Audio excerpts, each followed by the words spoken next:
welcome to all of you, and it is a great pleasure, a sincere pleasure, for Barbara and me to welcome to the White House Mr. and Mrs. Mandela. Mr. Mandela, a man who embodies the hopes of millions. In our meetings this morning, he and I will talk about the future of South Africa, and it is my sincere hope that these talks will be productive, discussions that will contribute to positive change toward true democracy and the dismantling once and for all of apartheid. We meet at a time of transition for South Africa. We applaud the recent steps President de Klerk and the government of South Africa have taken to expand the rights and freedoms of all South Africans. These are positive developments, steps toward fully free and democratic future that we all wish to see for all of the people of South Africa. In order for progress to continue, we must see on all sides a clear commitment to change. All parties must seize the opportunity to move ahead in a spirit of compromise and tolerance, flexibility and patience. And from all parties, we look for a clear and unequivocal commitment to negotiations leading to peaceful change. I call on all elements in South African society to renounce the use of violence and armed struggle, break free from this cycle of repression and violent reaction that breeds nothing but more fear and suffering. In the words of the great Martin Luther King Jr., let us not seek to satisfy our thirst for freedom by drinking from the cup of bitterness and hatred. Mr. Mandela, in the eyes of millions around the world, you stand against apartheid, against a system that bases the rights and freedoms of citizenship on the color of one's skin. That system is repugnant to the conscience of men and women everywhere, repugnant to the ideals that we in America hold so dear. No system that denies the rights that belong to each and every individual can endure forever. Apartheid must end. The United States, committed to the concept of free market and a productive private sector, is ready to do its part to encourage rapid and peaceful change toward political and economic freedom. We will continue to urge American firms that are still doing business in South Africa to play a progressive role in training and empowering blacks and building a foundation for future prosperity.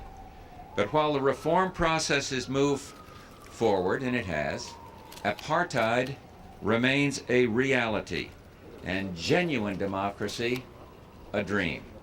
Our sanctions have been designed to support change, and when the conditions laid down in our law have been met, then and only then will we consider, in consultation with the Congress, whether a change in course will promote further progress through peaceful negotiations.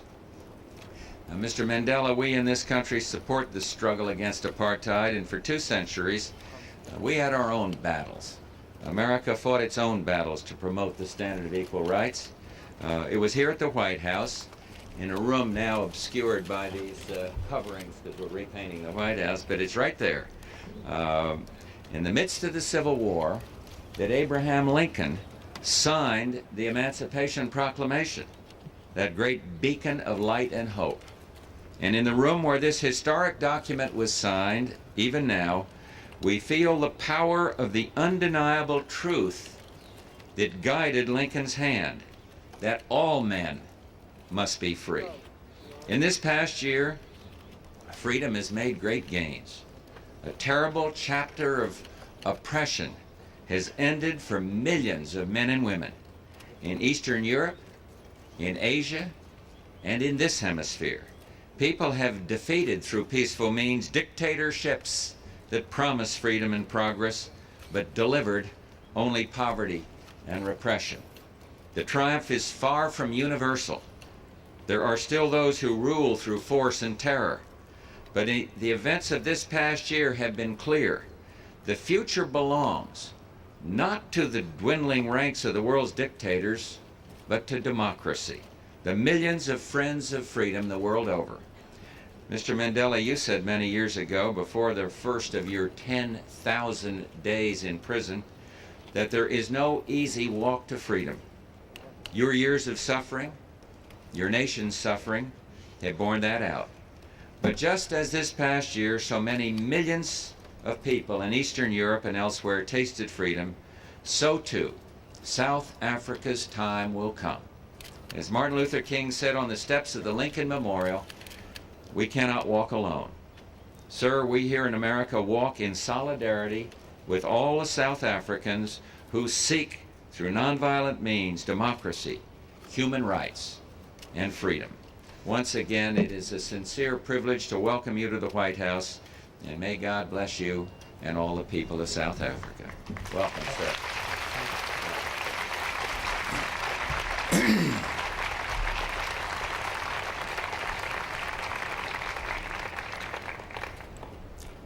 Mr. President, it is an honor and a pleasure for my wife, my delegation, and I to be welcomed by you. This is a continuation of the rousing welcome which we have received from the people of New York and Boston, black and white. That welcome has far exceeded our wildest expectations. We look forward to visiting Atlanta and other cities because we are confident that the warm welcome we have received is not confined to New York, Boston, and Washington. That mood expresses the commitment of all the people of the United States of America to the struggle for the removal of apartheid.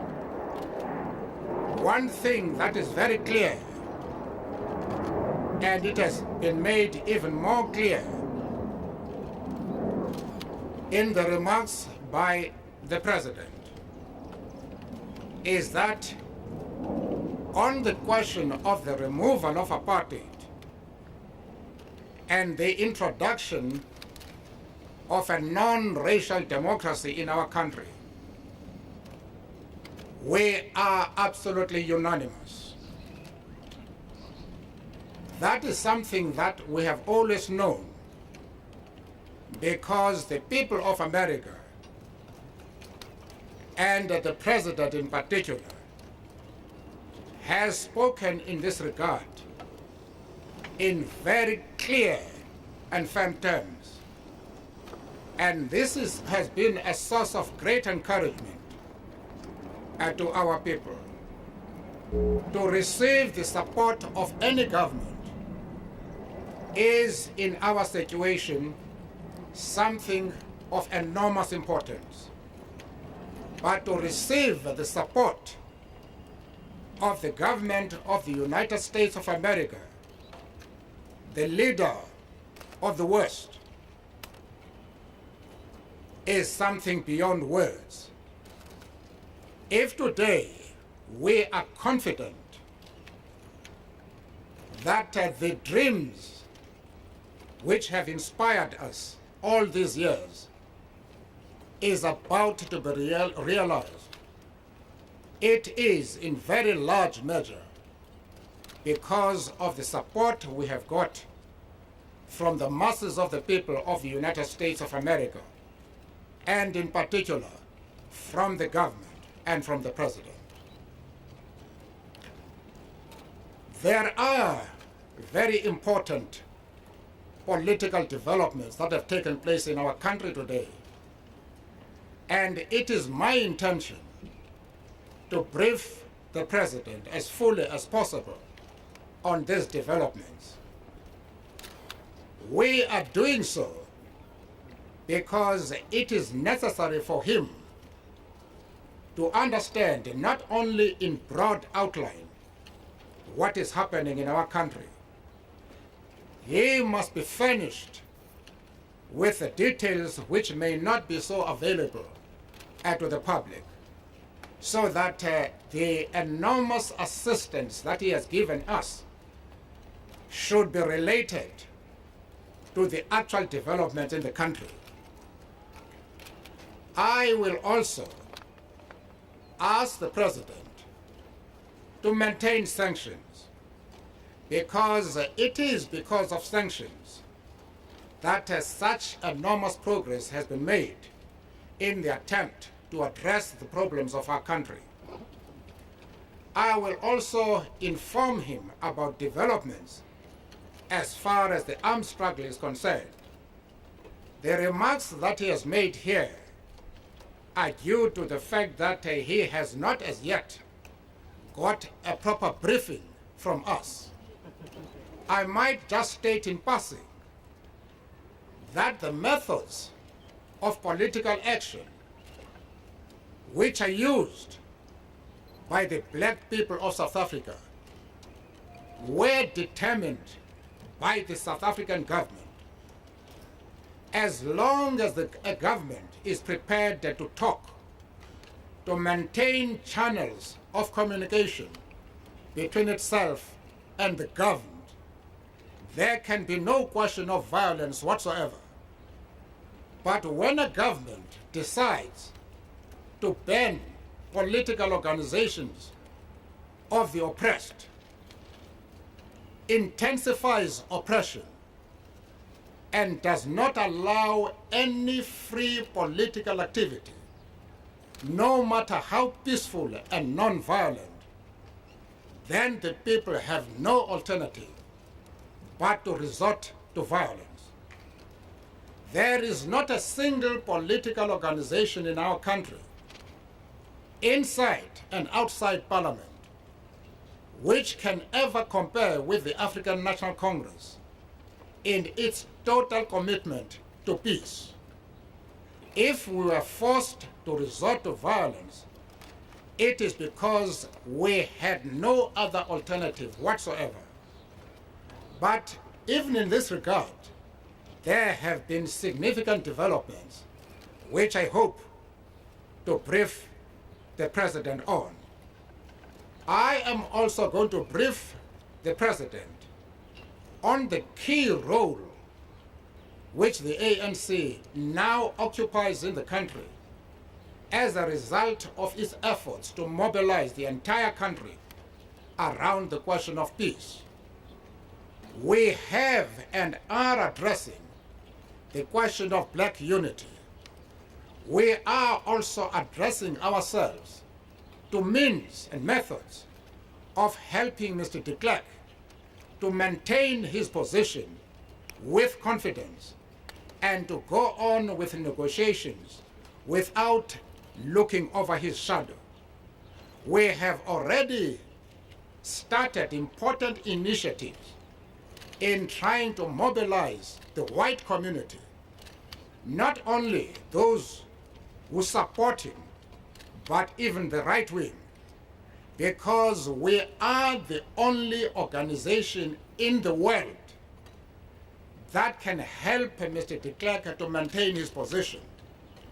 And I am going to urge on the President not to do anything without a full consultation with the ANC in regard to any initiative which he might propose to take in order to help the peace process in the country. As people who are operating inside and as the architects of the peace process, it is absolutely necessary for everybody who wants to be of assistance in the struggle of the black people inside the country and who want to help promote the peace process, to have a full consultation with the ANC before any step is taken.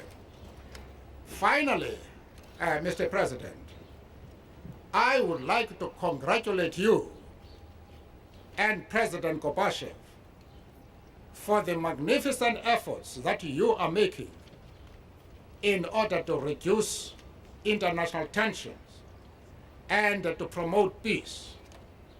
It is my hope that governments throughout the world will follow your example and attempt to settle problems between governments and between governments and dissidents inside each country by peaceful methods. You and Comrade Gorbachev have opened a chapter in world history which might well be regarded as a turning point in many respects. And here we congratulate you and wish you every success.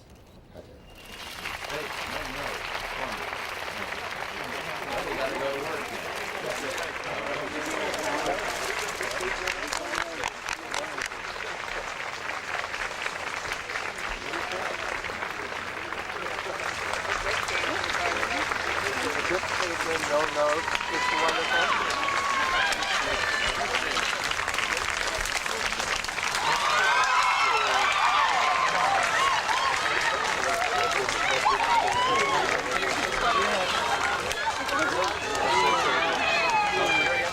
Who was over there?